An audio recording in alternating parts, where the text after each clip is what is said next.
Mr. President Barak, it's a great pleasure for me to host you here in Jerusalem. You've graciously hosted me many times in Washington, so I'm very pleased to have this opportunity to reciprocate. I hope that the goodwill and warmth of the people of Israel has already made you feel at home. Very much so. We had an opportunity today to begin discussing the wide range of issues that are critical to both our countries. And foremost among these is Iran's relentless pursuit of nuclear weapons. Mr. President, you have made it clear that you are determined to prevent Iran from developing nuclear weapons. I appreciate your forthright position on this point. I also appreciate that you have noted that you have acted to thwart this threat, both through determined diplomacy and strong sanctions that are getting stronger yet. Notwithstanding our joint efforts and your great success in mobilizing the international community, diplomacy and sanctions so far have not stopped Iran's nuclear program. And as you know, my view is that in order to stop Iran's nuclear programs peacefully, diplomacy and sanctions must be augmented by a clear and credible threat of military action. In this regard, Mr. President, I want to thank you once again for always making clear that Israel must be able to defend itself by itself against any threat. I deeply appreciate those words because they speak to the great transformation that has occurred in the life of the Jewish people with the rebirth of the Jewish state. The Jewish people, only 2 generations ago, were once a powerless people, defenseless against those who sought our destruction. Today, we have both the right and the capability to defend ourselves. As you said earlier today, the essence of the state of Israel, the essence of the rebirth of the Jewish state, is the fulfillment of the age-old dream of the Jewish people to be masters of our fate in our own state. And I think that was a wonderful line that I will cherish because it really gets down to the essence of what this state is about.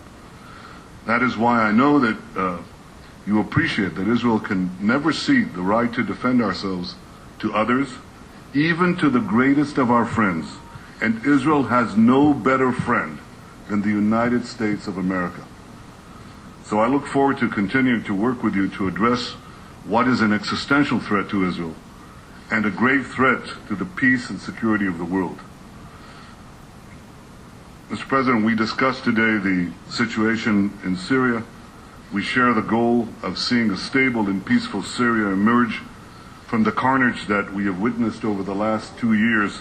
That carnage has already resulted in the deaths of over 70,000 people and the suffering of millions.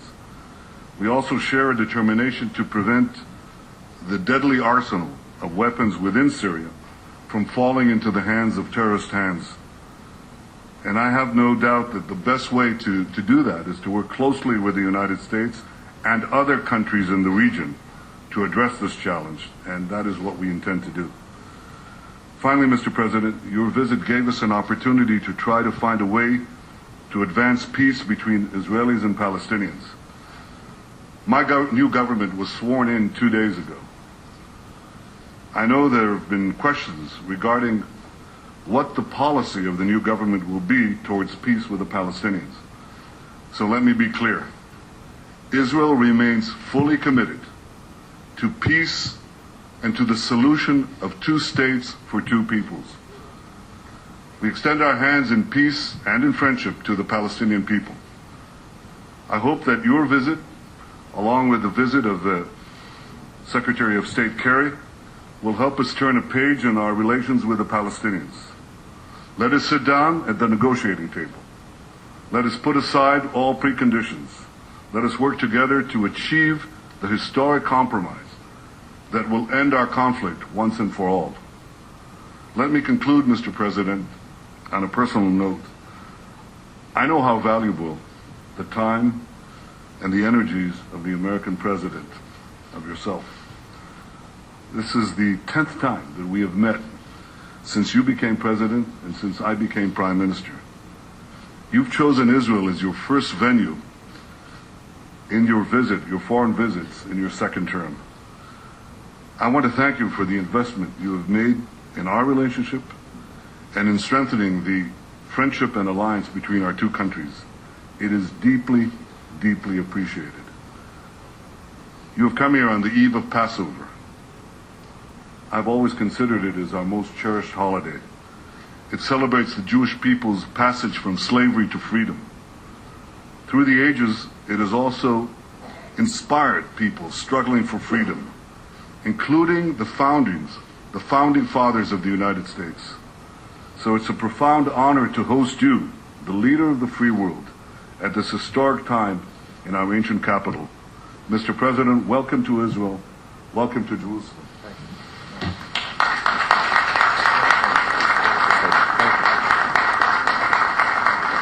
Well, thank you, Prime Minister Netanyahu, for your kind words and for your wonderful welcome here today. And I want to express a special thanks to Sarah, as well as your two sons, for their warmth and hospitality. It was wonderful to see them. I did inform the Prime Minister that they are very good-looking young men who clearly got their looks from their mother. Well, I could say the same of your daughters. This is true. Our goal is to improve our gene pool by marrying women who are better than we are. Mr. Prime Minister, I want to begin by congratulating you on the formation of your new government. In the United States, we work hard to find agreement between our two major parties. Here in Israel, you have to find consensus among many more. And few legislatures can compete with the intensity of the Knesset. But all of this reflects the thriving nature of Israel's democracy. As Bibi mentioned, this is our 10th meeting. We've spent more time together, working together, than I have with any leader. And this speaks to the closeness of our two nations, the interests and the values that we share, and the depth and breadth of the ties between our two peoples. As leaders, our most solemn responsibility is the security of our people. That's job number one. My job as President of the United States is first and foremost is to keep the American people safe. Bibi, as Prime Minister, your first task is to keep the people of Israel safe. And Israel's security needs are truly unique, as I've seen myself. In past trips, I've visited villages near the Blue Line. I've walked through Israeli homes devastated by Hezbollah rockets. I've stood in Sderot and met with children who simply want to grow up free from fear. And flying in today, I saw again how Israel's security can be measured in mere miles and minutes. As President, I've therefore made it clear America's commitment to the security of the State of Israel is a solemn obligation, and the security of Israel is non-negotiable. Today, our military and intelligence personnel cooperate more closely than ever before. We conduct more joint exercises and training than ever before. We're providing more security assistance and advanced technology to Israel than ever before. And that includes more support for the missile defenses like Iron Dome, which I saw today and which has saved so many Israeli lives. In short, and I don't think this is just my opinion, I think, Bibi, you would share this, America's support for Israel's security is unprecedented, and the alliance between our nations has never been stronger. That's the sturdy foundation we built on today as we addressed a range of shared challenges. As part of our long-term commitment to Israel's security, the Prime Minister and I agreed to begin discussions on extending military assistance to Israel. Our current agreement lasts through 2017, and we've directed our teams to start working on extending it for the years beyond. I'm also pleased to announce that we will take steps to ensure that there's no interruption of funding for Iron Dome. As a result of decisions that I made last year, Israel will receive approximately $200 million this fiscal year, and we will continue to work with Congress on future funding of Iron Dome. These are further reminders that we will help to preserve Israel's qualitative military edge so that Israel can defend itself by itself against any threat. We also discussed the way forward to a two-state solution between Israelis and Palestinians. and I very much welcomed Bibi's words before I spoke. I'll be meeting with President Abbas tomorrow, and I will have more to say on this topic in the speech that I deliver to the Israeli people tomorrow. But for now, let me just reiterate that a central element of a lasting peace must be a strong and secure Jewish state where Israel's security concerns are met, alongside a sovereign and independent Palestinian state. In this regard, I'd note that last year was a milestone, the first year in 4 decades when not a single Israeli citizen lost their life because of terrorism emanating from the West Bank.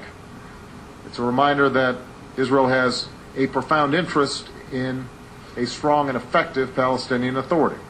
And as the Prime Minister's new government begins its work, we'll continue to look for steps that both Israelis and Palestinians can take to build trust and confidence upon which lasting peace will depend. We also reaffirm the importance of ensuring Israel's security given the changes and uncertainty in the region. As the United States supports the Egyptian people in their historic transition to democracy, we continue to underscore the necessity of Egypt contributing to regional security, preventing Hamas from rearming and upholding its peace treaty with Israel. With respect to Syria, the United States continues to work with allies and friends and the Syrian opposition to hasten the end of Assad's rule, to stop the violence against the Syrian people, and begin a transition toward a new government that respects the rights of all its people. Assad has lost his legitimacy to lead by attacking the Syrian people with almost every conventional weapon in his arsenal, including Scud missiles. And we have been clear that the use of chemical weapons against the Syrian people would be a serious and tragic mistake. We also share Israel's grave concern about the transfer of chemical or other weapons systems to terrorists, such as Hezbollah, that might be used against Israel. The Assad regime must understand that they will be held accountable for the use of chemical weapons or their transfer to terrorists. And finally, we continued our close consultation on Iran. We agree that a nuclear-armed Iran would be a threat to the region, a threat to the world, and potentially an existential threat to Israel. And we agree on our goal. We do not have a policy of containment when it comes to a nuclear Iran. Our policy is to prevent Iran from acquiring a nuclear weapon. We prefer to resolve this diplomatically, and there's still time to do so. Iran's leaders must understand, however, that they have to meet their international obligations.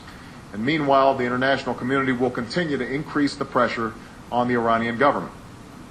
The United States will continue to consult closely with Israel on next steps, and I will repeat, all options are on the table. We will do what is necessary to prevent Iran from getting the world's worst weapons. Now, meeting none of these challenges will be easy. It will demand the same courage and resolve as those who have preceded us. And on Friday, I'll be honored to visit Mount Herzl and pay tribute to the leaders and soldiers who have laid down their lives for Israel. One of them was Yoni Netanyahu. And in one of his letters home, he wrote to his family, "Don't forget, strength, justice, and staunch resolution are on our side, and that is a great deal." Mr. Prime Minister, like families across Israel, you and your family have served and sacrificed to defend your country and to pass it safe and strong to your children, just as it was passed on to you. Standing here today, I can say with confidence that Israel's security is guaranteed because it has a great deal on its side, including the unwavering support of the United States of America.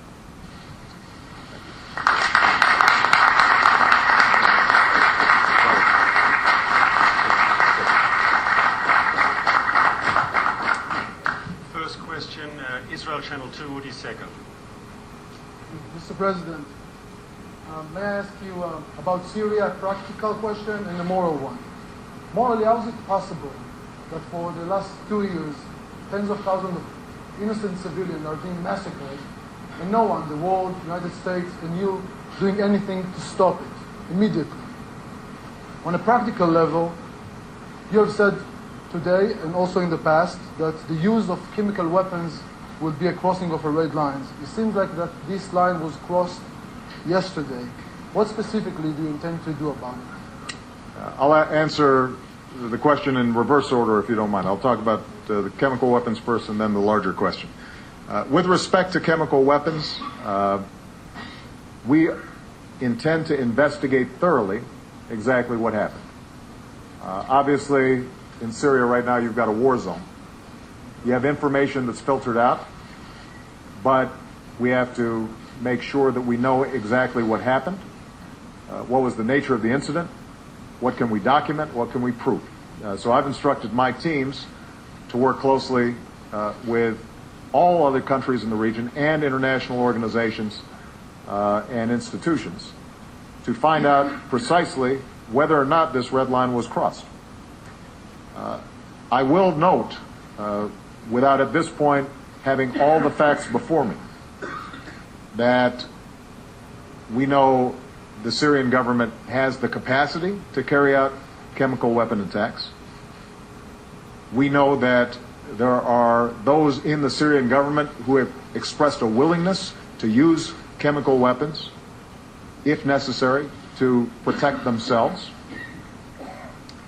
I am deeply skeptical of any claim that, in fact, it was the opposition that used chemical weapons.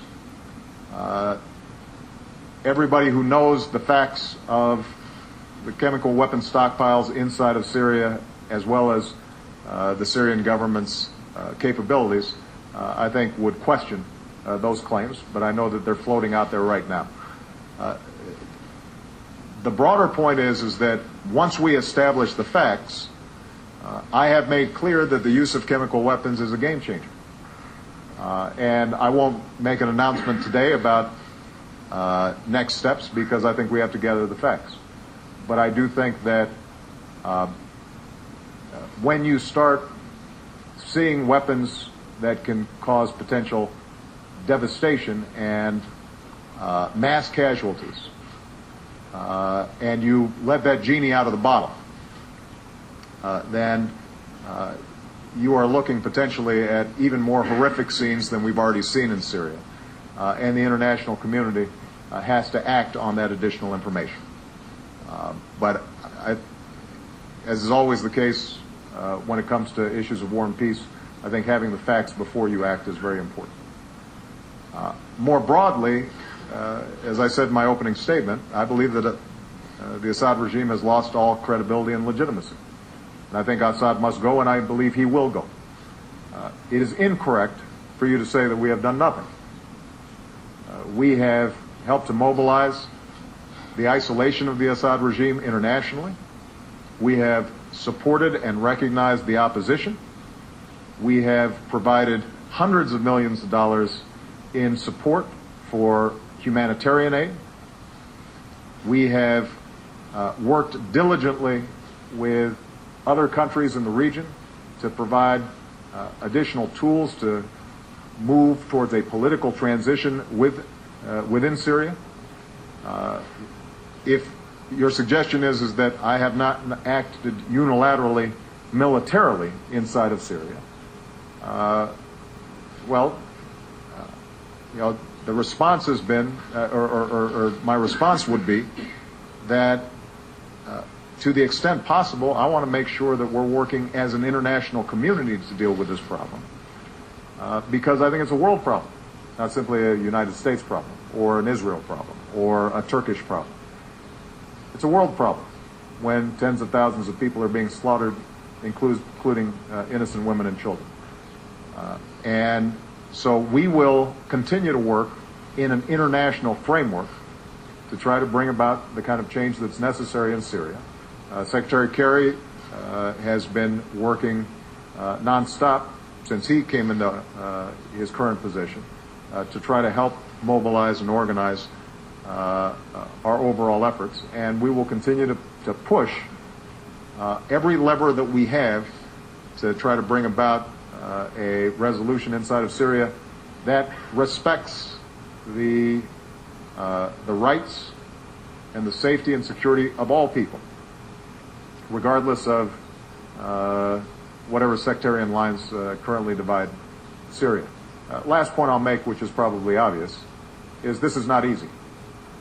When you start seeing a civil war that has sectarian elements to it, and you've got a repressive government that is intent on maintaining power, and you have mistrust that is broken out along sectarian lines, and you have an opposition that has not had the opportunity or time to organize itself, both politically as well as militarily, then you end up seeing some of the devastation that you've been seeing, and we're going to do everything we can to continue to prevent it, and I know that the vast majority of our international partners feel the same way. From the White House press corps, Matt Spatalnik of Reuters. Yes, thank you. There was some friendly banter between you two gentlemen on the tarmac today about red lines, and I'm wondering how much of a serious matter that actually became in your talks and will be in your talks to come tonight. President Obama has said it will take Iran at least a year to build a bomb. That's months longer than the Prime Minister believes.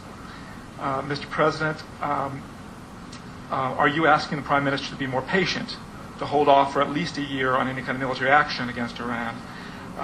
Mr. Prime Minister, has President Obama's words, have they convinced you that he is putting forth the credible military threat that you have repeatedly asked for, and or does he need to go further?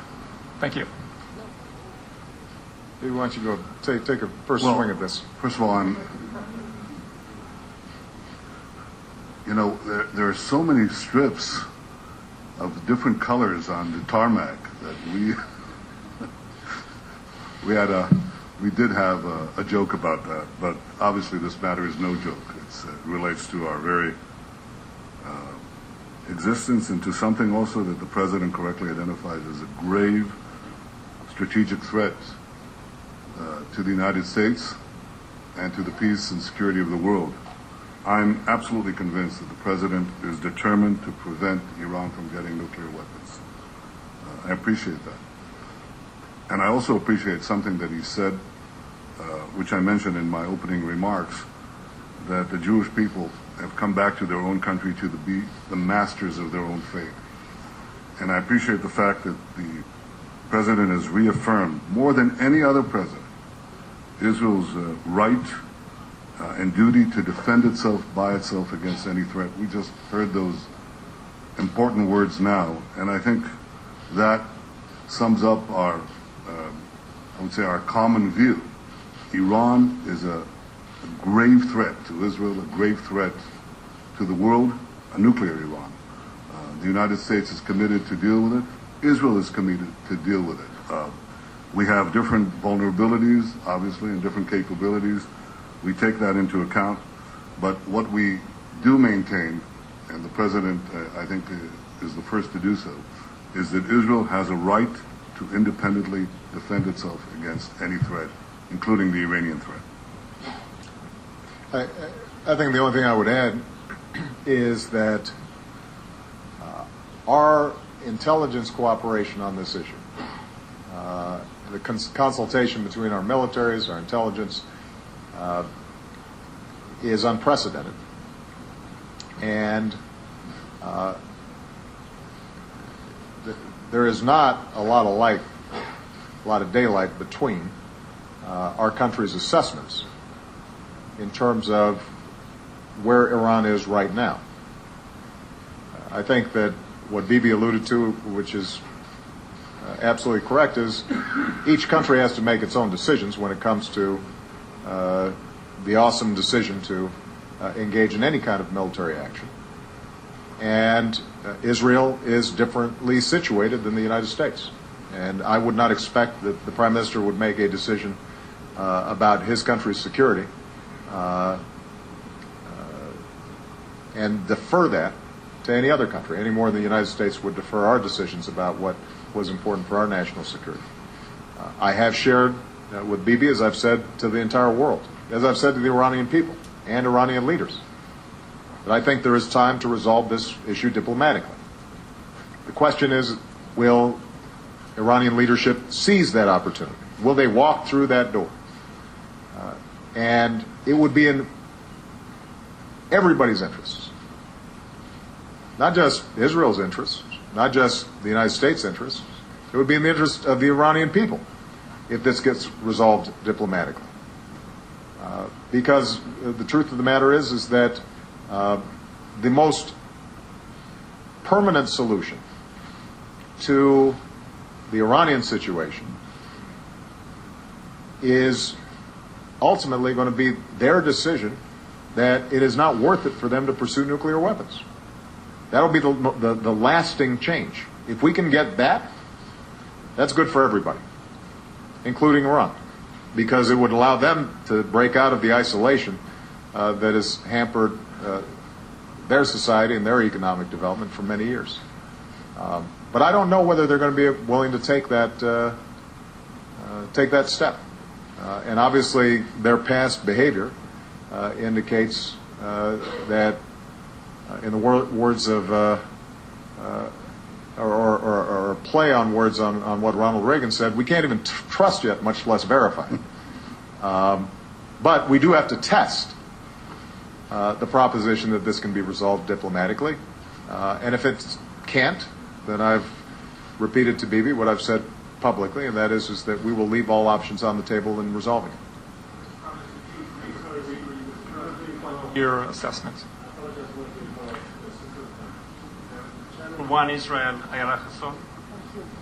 Welcome, Mr. President. On your way back to Washington on Friday, what will you consider a successful visit? Convincing the Israeli leaders that they can rely on you on the Iranian issue, especially that I learned that there are differences between Israel and the United States concerning the enrichment of the uranium, or convincing both sides, Israelis and the Palestinians, to revive the floundering negotiation, reviving the peace process, the floundering peace process? Well, my main goal on this trip has been to have an opportunity to speak directly to the Israeli people at a time when, obviously, what was already a pretty tough neighborhood has gotten tougher, and let them know that they've got a friend in the United States, that we have your back, that we consider Israel's security of extraordinary importance to us, not just because of the bonds between our peoples, but also because of our own national security interests. In that context, what I have also sought to achieve here is further consultations, building on what we've already discussed. As Bibi has just formed a new government, as I am entering my second term, that we continue to have close consultation around some of these shared interests that we've already discussed. Iran being obviously a prominent shared concern. And I want to make sure that the Israeli people and the Israeli government consistently understand my thinking and how I'm approaching this problem. And I want to understand how the Israeli government and the Prime Minister is approaching this problem, to make sure that there are no misunderstandings there. With respect to the peace process, as I said, I'll have more to say about this tomorrow. But I think you are absolutely right that over the last year and a half, 2 years, 2.5 years, we haven't gone forward. We haven't seen the kind of progress that we would like to see. There's some elements of good news. I mean, the fact of the matter is that even with all that's been happening in the region, the Palestinian Authority has worked effectively in cooperation with the international community, in part because of some of the training that we, the United States, provided to do its part in maintaining security in the West Bank. We have seen some progress when it comes to economic development and opportunity for the Palestinian people. But the truth of the matter is, trying to bring this to some sort of clear settlement a solution that would allow Israelis to feel as if they've broken out of the current isolation that they're in this region, that would allow the incredible economic growth that's taking place inside this country to be a model for trade and commerce and development throughout the region at a time when all these other countries need technology and commerce and jobs for their young people. For Palestinians to feel a sense that they too are masters of their own fate. For Israel to feel that the possibilities of rockets raining down on their families has diminished. That kind of solution we have not yet seen. And so what I wanted to do was listen, hear from Prime Minister Netanyahu.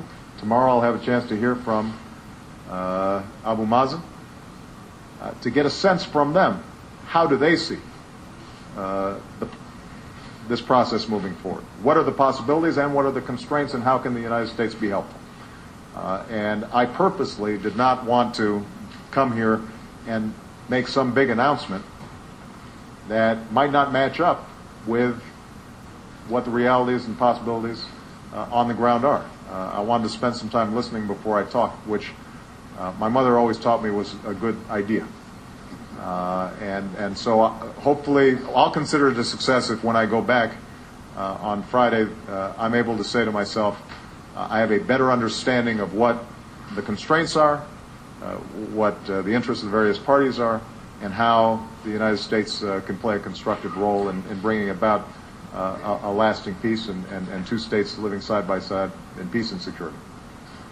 Thank you. Chuck Todd from NBC. Thank you, Mr. President, Mr. Prime Minister. Mr. President, I want to follow up a little bit on the peace process. You began your term, your first term, big fanfare, Cairo speech to talk to the Muslim world, the decision to have a Middle East envoy early. You said you weren't going to let this slip to your second term. We're in your second term with the Mideast peace process. What went wrong? Why are we further away from a two-state solution? I know you said you want to talk more about this tomorrow, but I am curious to, what do you believe went wrong? Did you push Israel too hard? What do you wish you would have done differently? And Mr. Prime Minister, I want to help out my colleague over here and the follow-up that he had, which had to do with, do you accept the President's understanding that Iran is a year away when it comes to nuclear weapons? And then another question I had for you is, why do you Chuck, believe... how many you got? Do you guys do this in the Israeli press? You say you get one question and then you add Well, like I'm five. helping him. I'm helping him with his You see how the young lady from Channel 1, she had one question? She was very well behaved, Chuck? I've got one for you. These are Talmudic questions. They have I thought I had 4 questions. reiterations. Passover starts in a couple days. I get 4 questions, right? Hey, look, this is not a kosher question, but don't hog it. I guess my question to you was going to be, why do you believe the Israeli people have not embraced President Obama the same way they embraced our last 2 U.S. presidents? Thank you. Oh, so you had to get a polling question in there right at the end, huh? Chuck, I mean, you're just incorrigible.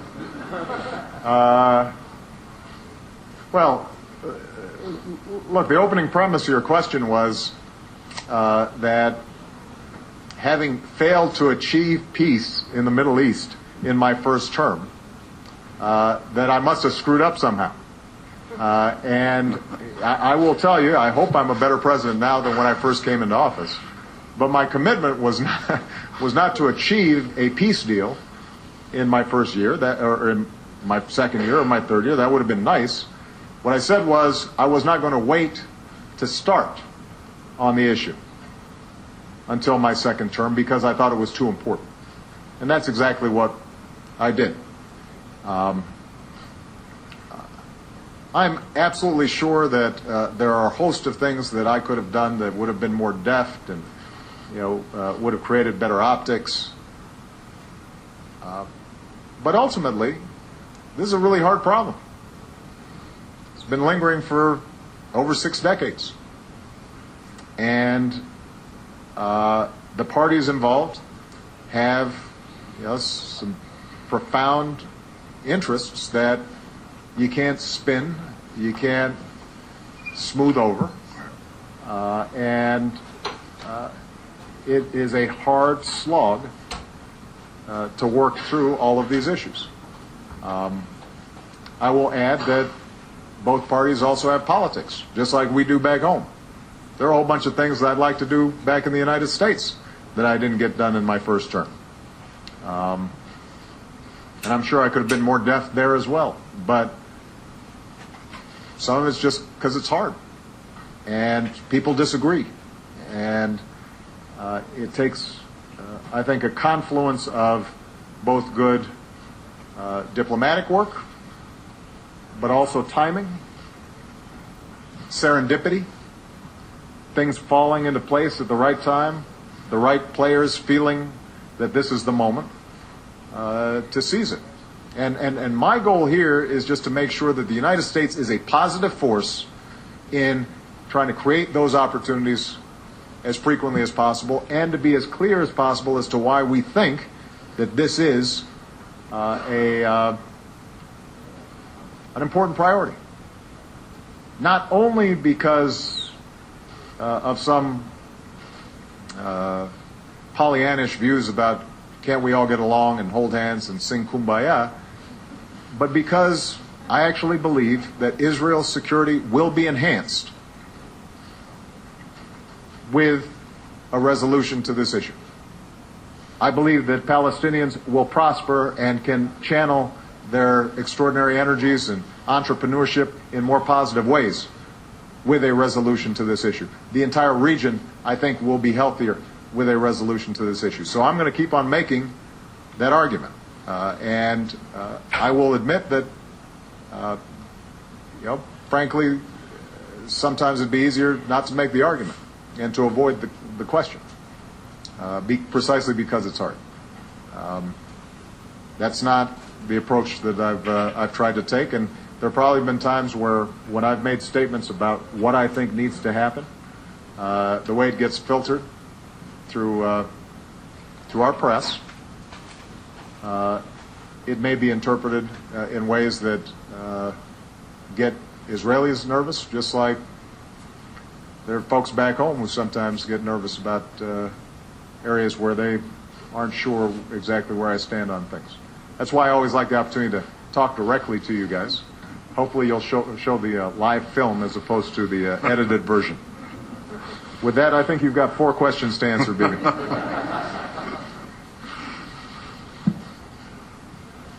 I think that there's a misunderstanding about time. If Iran decides to go for a nuclear weapon, that is to actually manufacture the weapon, then it will take them about a year. I think that's correct. They could defer that a long time, but still get through the enrichment process. That is to make a weapon, you need 2 things. You need enriched uranium of a critical amount, and then you need a weapon. You can't have the weapon without the enriched uranium. But you can't have the enriched uranium without the weapon. Iran right now is enriching uranium. It's pursuing it. It hasn't yet reached the red line that I had described in my speech at the UN. They're getting closer. And the question of manufacturing a weapon is a different thing. The President said correctly that we have, on these issues that are a little arcane, they sound a little detailed to you, but on these matters we share information and we have a common assessment. In any case, Iran gets to an immunity zone when they get through the enrichment process, in our view.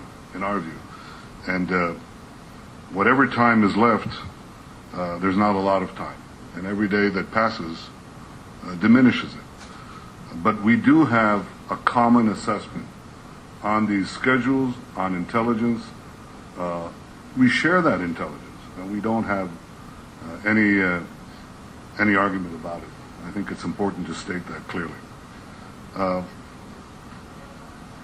I think that people should get to know President Obama the way I've gotten to know him. And I think you've just heard something that is very meaningful. It may have escaped you, but it hasn't escaped me. And that is the President announced that in addition to all the aid that his administration has provided, including Iron Dome, including defense funding for Israel during very difficult times, he has announced that we're going to begin talks on another 10-year process, arrangement, to ensure American military assistance to Israel. I think this is very significant. And I want to express my thanks for everything that you have done, and I want to thank you also for that statement you just made. I think it's very, very important. So I think Israelis will judge this by the unfolding events and by what is happening, what is actually taking place. And for this, there's a very simple answer to your question. The gentleman from NBC, right? Yeah, well, for this you see, a second term as president and a third term as prime minister. That really fixes things. All right. Thank you very much, everybody. Thank you.